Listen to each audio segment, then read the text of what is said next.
Hey, my name's Chris Stefanick. I was kind of a messed up kid in junior high. I know it's a real shocker that someone would be messed up in junior high. It's a hard time for all of us, I know, just biologically. Kind of like Tyrannosaurus Rex, arms grew like kind of the same and legs grew real fast, kind of like, okay, cool.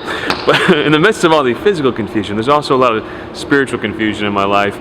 I wasn't a bad kid, but I remember being a confused kid. I remember hanging at a friend's house and actually coloring once. And I had a crayon in one hand and a shot of Jack Daniels in the other hand. So it's kind of like this mix between kind of wholesome little kid and kid really experimenting with some serious badness. Wanted to mess around with girls, thought I would be the man if I could sleep with somebody someday, So in the midst of all that, my parents kind of forced me kind of against my will. Man, I was kind of open to trying it out, but I didn't really want to go. Maybe go to a youth conference, which is why I'm all for parents making kids go to holy stuff.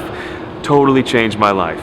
And it wasn't so much the words that the people spoke from the stage, even though they were amazing, but I don't remember those, 30 years later, 25 years later, whatever it is. You know what I remember is the faces of the people at that conference, the people who were there, the faces of the people on the stage, and just this light and life they emitted from them. All right, Jesus said, I came so that they might have life and have it to the full. And I saw something within them that I could describe as life to the full. I didn't really understand it, but I wanted it. All right, and that totally changed my life.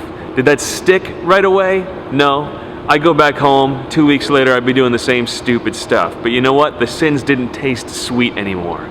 Once you try the things of God and you realize what you really want, what your heart was really made for, that authentic life to the full, you realize all the other stuff you're filling yourself with is garbage. It's spiritual junk food. You can eat all you want. You'll still be hungry. You'll still be malnourished, And through the course of a couple years after that realization that really changed me, I started to learn how to live out a life of discipleship, of following Jesus Christ. Started to develop the disciplines of daily prayer.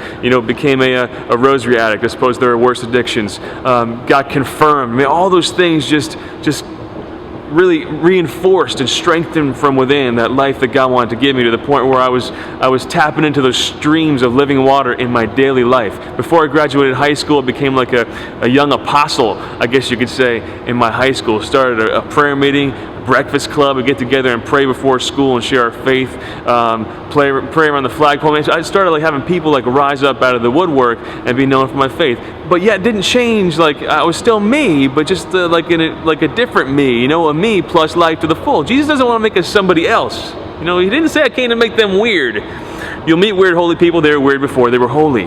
He came to make you fully alive, fully you. That's what it means to be whole, to be holy. So I'd still be hanging out with the same friends who were smoking pot all the time, but I'd be there with my rosary dangling from my pocket and just hang out and being me, and then talking about Jesus freely. I was just myself, And really, since that revolution in my heart in junior high, it's been my life's goal and mission.